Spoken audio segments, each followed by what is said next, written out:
Hey guys, I'm SKV and you're watching SKV Plays On, and welcome to another video of Dauntless. If you like this video, please do give it a thumbs up, and if you like it a bit more, please do subscribe to my channel. And without further ado, let me get straight to the point. This video is for the recent release of the patch 1.0.1. This is the first patch after the launch of update 1.0, which was Dauntless getting out of open beta. So yeah, now coming to the main point, which is new to Dauntless. It says a title, it says uncapped frame rates, where you pretty much, or PC players pretty much have frame rates from 30, 60 to 90, 120, 144 and uncapped. So this is the screenshot, and it seems that PC players can now manually adjust their frame rates to up to 30 frame rates or 60 frame rates, 60 being the default, and 90 and 120, 144. You see those dots under the word unlimited? Yeah, the white dots are the 30, 60, 90.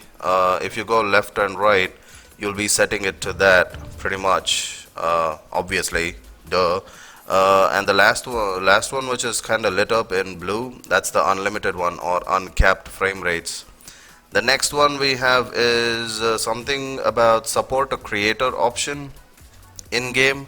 When you purchase something in the in-game store or whatever, you can click on the support a creator option, where you can type in your favorite partner or creator's name, anyone who's a partner of Dauntless. I'm not a partner, so you won't be finding my name there. Well, I hope I was, but anyways, you can kind of put in the code and support your favorite creator, content creator for Dauntless, and pretty much you'll be able to see that particular creator's name and who you're supporting. It says, this is a screenshot, of course, you probably already know if you're supporting someone. And we also have the quality of life.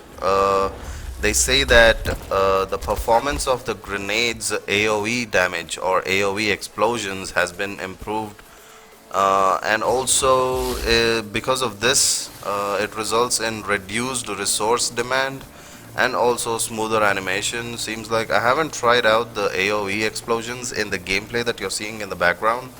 Obviously right now whatever gameplay you're watching is pretty much me just recording some gameplay that I did, and now I'm just reading through the patch notes so that you guys have something to watch, and while you listen to whatever changes have been made in that small patch that happened yesterday. And I couldn't find the patch notes yesterday, so I'm able to see it now. So coming to the main point, Aether Strikers, pretty much this is what everyone was kind of waiting for. Not patiently, because they didn't want this to happen, but seems like they've kind of reduced a few skill damages. Or let me just get straight to it. Aether Strikers tuning. It says here that this is our first tuning pass on the Aether Strikers, so we'd love to hear your thoughts. We will continue to refine and balance this weapon in future patches, is what the devs have put in the notes. First one being the Karma Breaker technique. Damage over time, total damage, damage over time, Karma Breakers. This is the one that does the DPS. This is the second particular technique or mantra that you activate on the Aether Strikers, and supposedly they've reduced the damage from 2800 over 35 seconds to 2100, meaning 700 damage has been taken out. Wow. This damage is not per second, it's like overall. Out of 35 seconds you used to get like 2800 overall damage within the 35 seconds done, and now it's reduced to a total of 2100 rather than 2800. So don't think that just because I said DPS it did 2800 per second. No, it's overall 35 seconds. Out of that 35 seconds, this was the total number, 2800. It was previously, now it's 2100 damage within the 35 seconds. Now coming to this special Titan Crash, I usually use the adamant bolts, but seems like after this I'll probably, in this gameplay which you're seeing right now, I used Titan Crash a little bit, and you could probably see the damage it could do. Seems like the primary target damage reduced to 600 from 800. Titan Crash damage has been reduced from 600 to 800. Obviously, it kinda depends on the first two mantras being active also. If those two are active, you could probably do more damage depending on the type of build you have or the type of cells you're using. And also seems like Aether Striker Karma Breaker technique, the second mantra, will no longer be blocked if another player gets in the... Oh, that's actually a good one. That's actually pretty good. I have been having that issue a lot whenever I go in public matches, where pretty much me using the Karma Breaker got blocked by another player. And using Aether Strikers kinda got me thinking about all the player collisions. It was so much more better with the other weapons after they fixed it or something. Now that Aether Strikers kinda showed up, seems like player collision is still a issue, but seems like they also fixed this particular issue, so should not be an issue. Anyways, another one is Aether Striker users can now execute specials like Adamant Bolts, Titan Crash, which are the only two specials right now. During a combo, they no longer have to wait until the end. As part of this change, we also fixed a bug where attempting to activate a technique early on in a combo chain would incorrectly cause Surge to activate instead.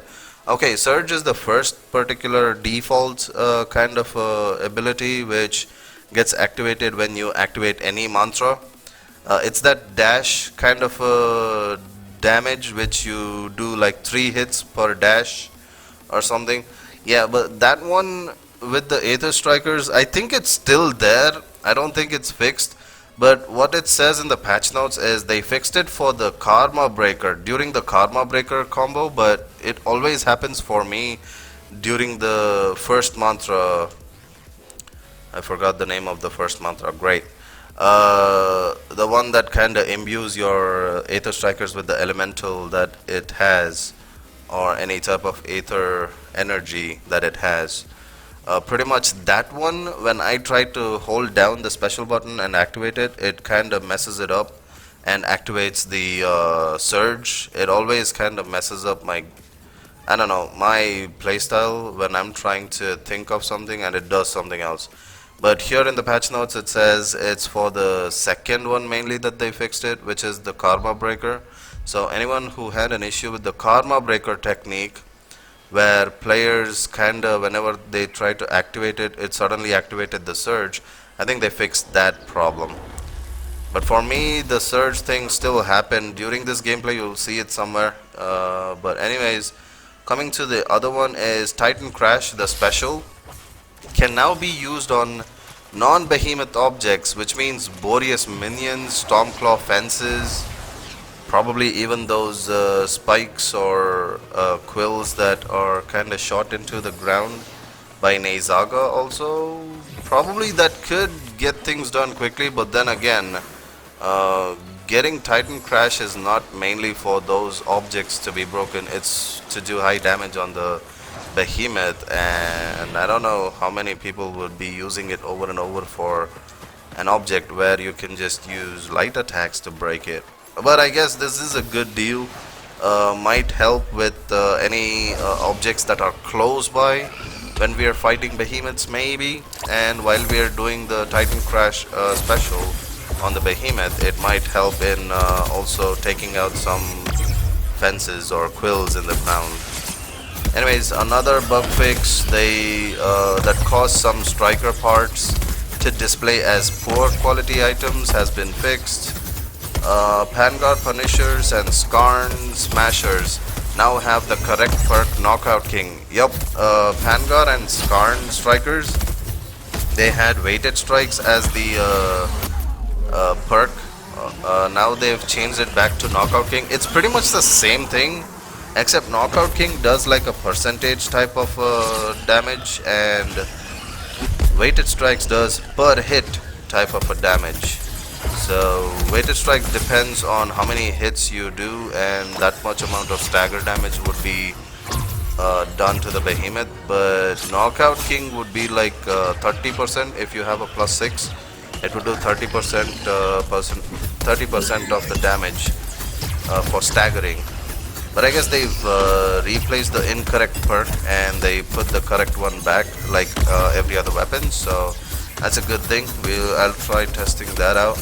Fix the bug that caused Surge to activate incorrectly when following a technique. Example, Karma Breaker. See, the patch note says it's Karma Breaker, but it's been happening for me on the first one.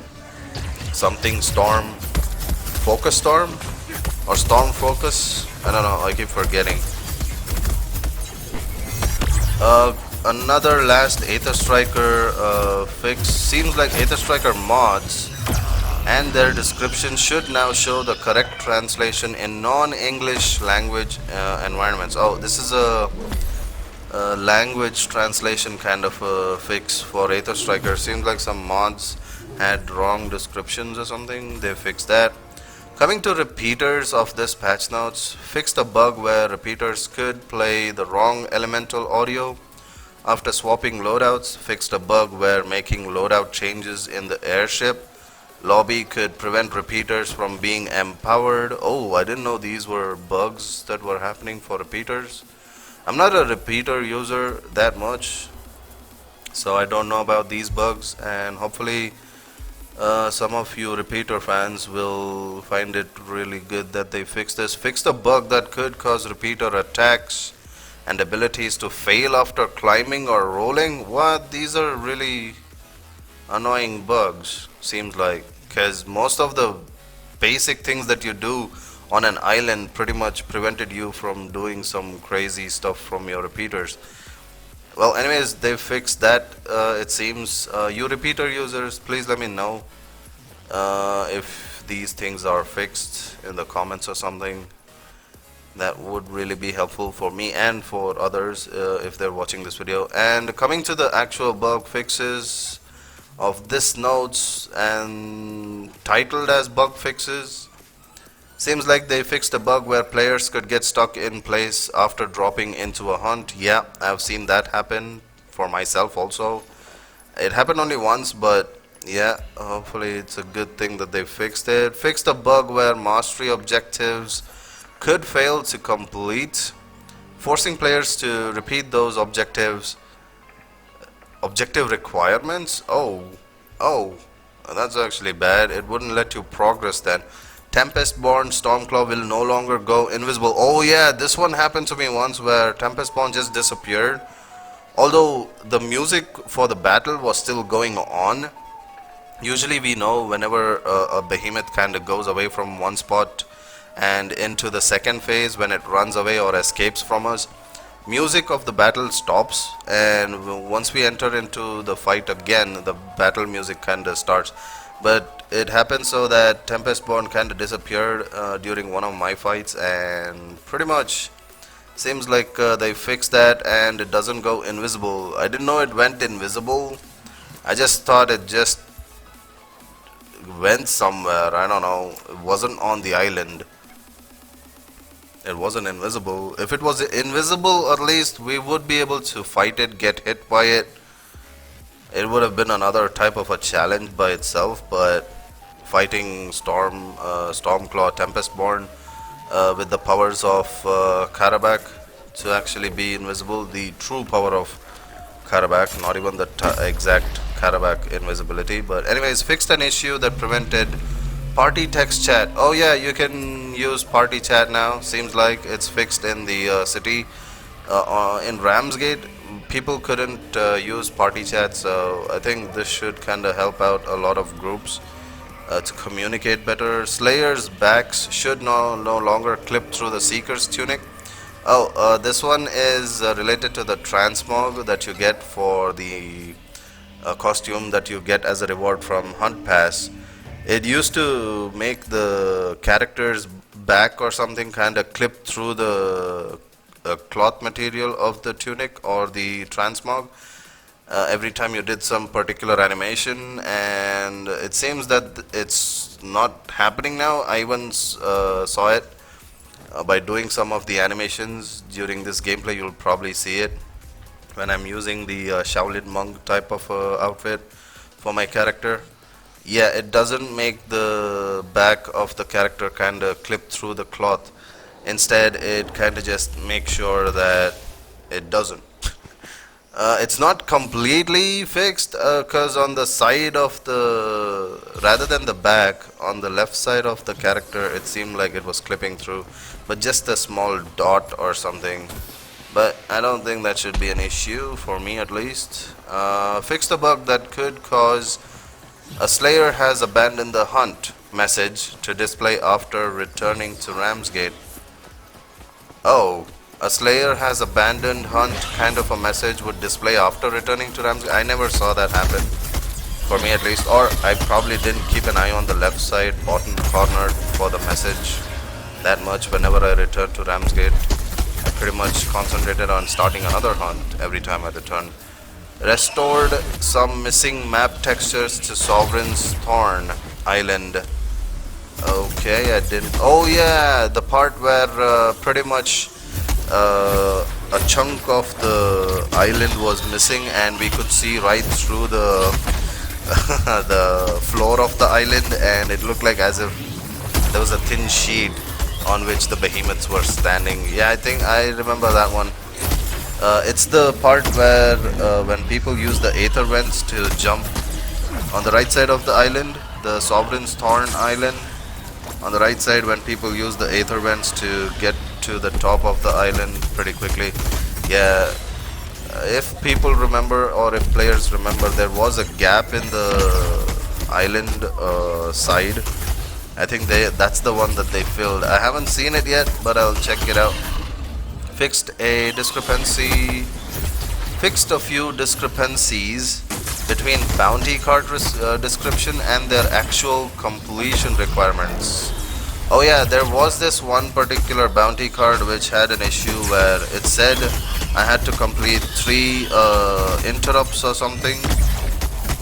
Not 3 interrupts on enraged something. Oh wait, no. 3 interrupts using grenades. But what it ended up making me do was I had to do 3 interrupts per run, and that counted as 1 interrupt for that card, instead of actually counting the 3 interrupts I did using grenades. It counted the hunt as the interrupt, and the interrupt that I did in that one hunt, and it counted that one as the particular card 1 or something, if that makes sense. But I guess they fixed it, so it shouldn't be an issue whether or not you understood what I just said. The hair tint reward on level 40 of the Hunt Pass will now display the correct icon. Okay, hair tints seems like it used to be invisible when you clicked on it in the store or something, or in the Hunt Pass screen. Seems like they've fixed that, and it should be able to display the correct icon. Fixed a bug that was causing Slayers to fall through the map on Iron Falls Island. Oh, I haven't gone through that issue. Good thing they fixed it. We don't want people falling down through the island when we are actually fighting a behemoth. Fixed a bug that caused some players to miss the bounty system. Introduction quests. Oh, that's weird. Oh, I didn't go through that one, but seems like they fixed a bug where some players would miss the bounty system introduction quest. Removed a middleman confirmation screen that incorrectly referenced platinum. Yeah, I don't really use middlemen that much these days, since I got most of the particular cells that I'm supposed to get from the in-game hunts, and also the middlemen, and also by fusing things. But right now what I'm concentrating more is waiting for every week for a trial. I'm not a fan of trials, obviously, you guys know. But the steel marks is what I'm trying to earn so that I'll be able to get other particular cells or mods or something from the Lady Luck store. Anyways, these are the known issues that most of the players might have gone through, and this was the patch notes for 1.0.1. Hopefully you guys kinda enjoyed the gameplay while I was kinda chatting also. I don't know if you listened to anything that I was saying, because maybe the hunt was maybe more interesting than what I was talking about. But again, just in case, the main points you guys need to know is quite a few fixes happened, and those of you who are worried about those small things like getting stuck on the map when you just entered the island or something, that's fixed. Then of course also Stormclaw doesn't, the Tempest spawn Stormclaw doesn't go invisible now. If that bug still happened to someone, I think it should be fixed by now. And coming back to repeaters, there's a bug that was fixed where repeaters could play the wrong elemental audio. Seems they fixed that. And also a bug where making loadout changes in airship lobby could prevent repeaters from becoming empowered. So they fixed that issue also. And also they fixed that issue where doing climbing or rolling type of animation would kinda cause repeaters attacks and abilities to fail, which was I haven't gone through that, but hopefully people are happy, whoever uses the repeaters, that is. Aether Striker changes again. Seems like Karma Breaker got a nerf by 700 points, and Titan Crash got a nerf of 200 points damage I'm talking about. And also Karma Breakers doesn't get blocked by another player because of the player collision anymore. Should kinda be good, for me at least. I used to hate that, and I haven't tried it out, but I'll try it out. I'll see if I can go behind a player and try using a Karma Breaker and see if I can get to the behemoth without getting stuck behind the player, another player. And also anything else? Oh yeah, Knockout King, the correct perk, the correct skill of Aether Strikers of Pangar and Skarn have been kinda replaced from the Weighted Strikes. Weighted Strikes was what it was when the Aether Strikers came out, but they put it back to the correct particular skill, which is Knockout King on the Pangar weapon and also the Skarn weapon.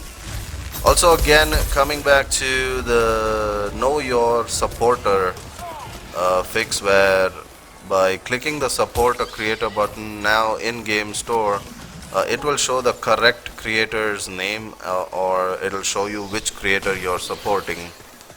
And again, uncapped frame rates, that's the first one which we read, or I read.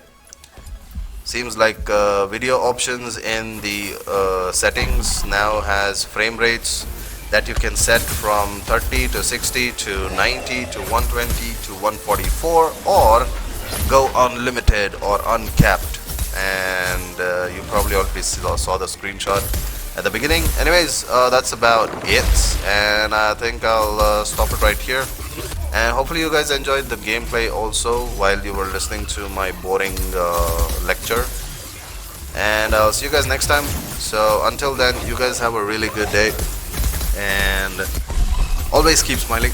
And I'll see you guys for my next video. So yeah, I'm done for today's video.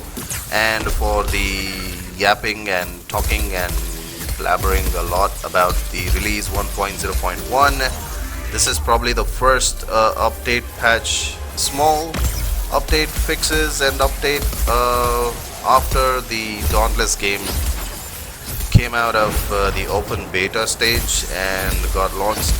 Anyways, thanks again for watching, and please do let others know, or I'll put the link in the description. You could share the link to others, or just share this video to anyone who plays Dauntless with you. Let them know that these few small changes have happened, and whoever uses repeaters or Aether Strikers, they should kind of get to know about these changes so that they don't have to worry about Actually, you don't have to worry about the nerfs about the Karma Breakers and Titan Crash. It's pretty decent still. It's not a complete nerf for Aether Strikers, I would say. But I don't know in the background what else they've changed. So these are the things that we can see and know because they showed us these changes and put a patch note in the website so I can check it out and tell you guys. Anyways, that's about it guys, and thank you again so much for watching this video. And as always, you guys keep smiling again and have a great day, and I'll see you guys next time on another video. Until then, a sayonara, a tata, a seyo, and a bye bye. Yeah, I'm done for this video. And a go. I'm just playing these animations a bit now for the last part of the game. Yeah, I mean, it's already been so long because of the video being so lengthy. Might as well just finish up with all these crazy animations. Anyways, that's it. See you guys next time. And again, please do share the video if it was helpful. See you guys.